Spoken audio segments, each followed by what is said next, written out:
What is happening, baby? Welcome back to the Huddle Chat Sports Network's very own fantasy football huddle presented by DanklyfeBrand. Let's talk sports and shank it golf brand. We were in the middle of our week 5 stardoms and situms, and what we're going to be doing is we're going to be continuing it in a part 2. It was running really long, and I want to save y'all some time and keep these videos short and keep them exactly the information that you need and you're looking for. So without further ado, let's continue on in our coverage of the week 5 stardoms and situms. So fill up your cup, roll something up, and let's get back into the news, baby. Look for a heavy run game involvement from the New Orleans Saints this week, getting Alvin Kamara back and really trying to get their legs back under them. No pun intended. Moving on to the running backs and getting our legs underneath us. We're going to be starting Breece Hall against the Denver Broncos.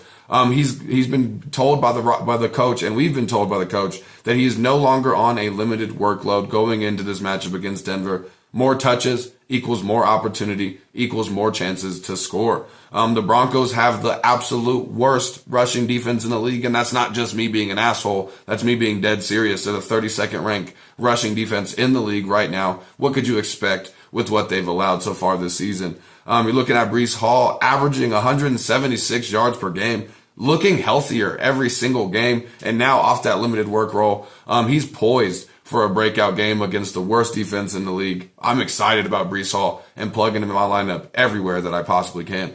Also plugging in Brian Robinson Jr. He's a must start this week. The Bears have a bottom 8 run defense, and he has full hold of that running back 1 role. And he should find a lot of success and have a lot of room to run against the Chicago Bears on Thursday night. I'm also really looking to start Gus Edwards against Pittsburgh, especially in deeper leagues. He's the closest thing to a bell cow that you're going to find in the Baltimore Ravens offense. Pittsburgh has allowed 135 yards per game, and over the last 3 games have been a bottom 5 rushing defense in the league. Surprisingly for that Pittsburgh defense. So Gus Edwards is definitely a good option to start this week as well. I'm also looking to start James Cook against the Jaguars. He's averaging 17 touches a game. He's averaging 14.5 fantasy points per game. And he's in running back 2 conversation right now.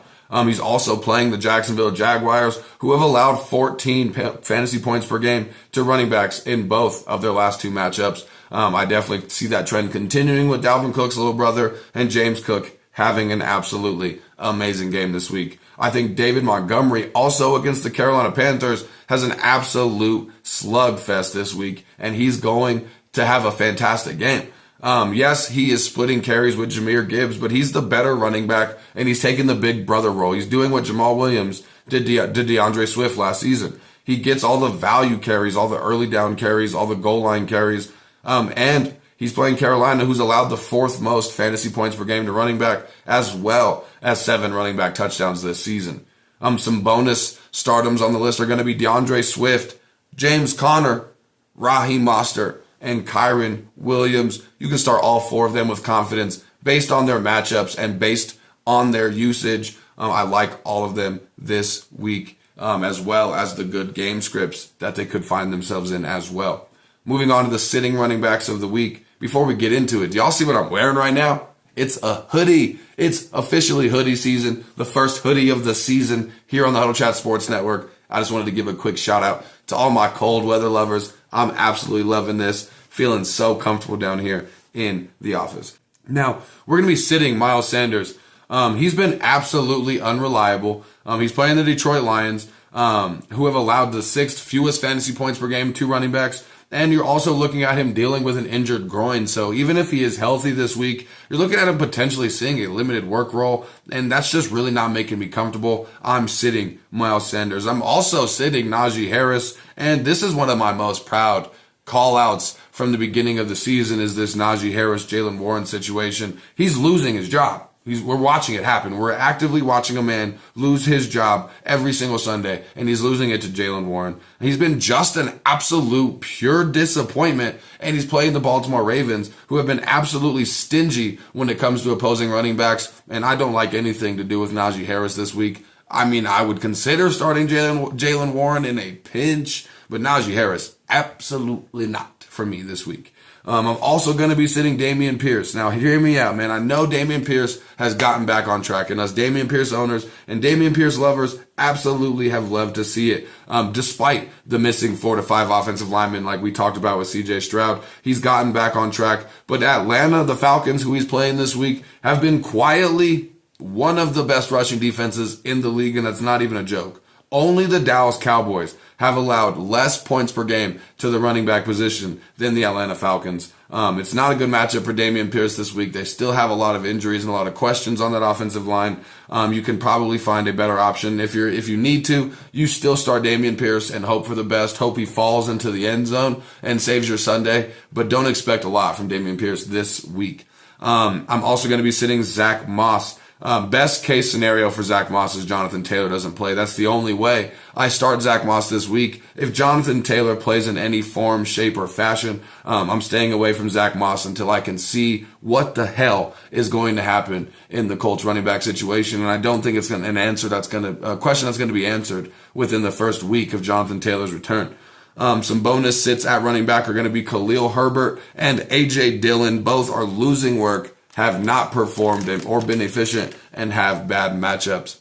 Moving on to the pass catchers and going straight to the wide receivers, I'm starting Nico Collins against Atlanta. He's been consistent. He's coming off of one of his biggest games and the biggest game of his NFL career. And he's playing Atlanta, a bottom 6 pass defense in the league, and they are tied for the most touchdowns allowed to the wide receiver position. So Nico Collins is definitely a start this week. I'm also starting DJ Moore against the Washington Commanders. They're a bottom 12 pass defense in the league and have allowed the 6th most yards to wide receivers so far this season. He's been consistent this year, talking about DJ Moore, and he definitely has that ability to torch the Washington Commanders on Thursday night. I'm staying on the Adam Thielen train this week. It wasn't really, I wasn't wrong last week, but he didn't explode like I thought he would last week. But over the last 4 games against the Detroit Lions, who he's playing this week, he's averaged 7 receptions, 86 yards, and 1 touchdown. He's also averaged 14 fantasy points per game in 3 of the 4 matchups he's last had against the Detroit Lions. Now, albeit that was with the Minnesota Vikings, so take that with a grain of salt. But there's something against the Lions that makes Adam Thielen really like to go off. And the Lions also are susceptible to slot wide receivers this season. They're allowing 3 touchdowns so far this year to slot wide receivers and 5th most fantasy points per game to slot wide receivers, which is where Adam Thielen lines up 77% of the time.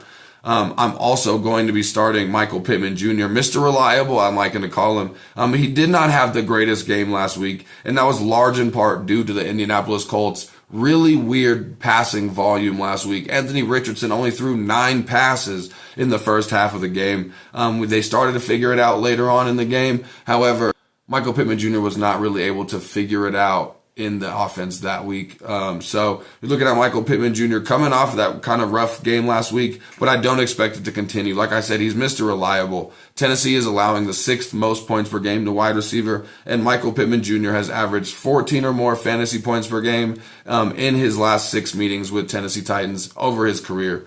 So I'm definitely liking him a lot this week. Some bonus starts. We can look at Scary Terry, Zay Flowers, and Christian Watson all being able to be started in our lineups with confidence this week. I'm going to be sitting Drake London against Houston. He, just as the Falcons, have been terrible and have just been pure sadness to watch for football fans. And as well as Houston is one of the best defenses against wide receivers on the perimeter. No perimeter wide receiver has scored a touchdown yet on the Houston Texans, and I don't think Drake London is the one this week. I'm also sitting Cortland Sutton, and it's tough to sit Cortland Sutton with how he's played recently. He's likely to face Sauce Gardner this week, which is the main reason why I want to shut him down in my starting lineup. And Sauce has shut perimeter wide receivers down. No one has scored on Sauce or the Jets defense on the perimeter, and they're allowing the 4th fewest fantasy points per game to the position. So I'm staying away from Cortland Sutton against the Jets. I'm also staying away from Hollywood Brown in Arizona against the Cincinnati Bengals.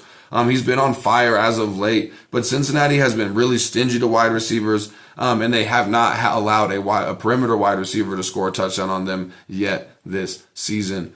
Some bonus sits this week. I'm sitting Gabe Davis. I'm not ready to put Jameson Williams in my lineup yet. I'm also sitting Jacoby Myers, and I gotta sit Michael Thomas. That's gonna do it for the new, improved, and revamped stardoms and situms. Not the stardoms and situms, the waiver wires. I keep saying stardoms and situms, and I don't know why. We already did that video. Check it out down in the description. But keep your chin up and your attitude down. Thank y'all so much for tuning in, and I'll see y'all next time. Peace out.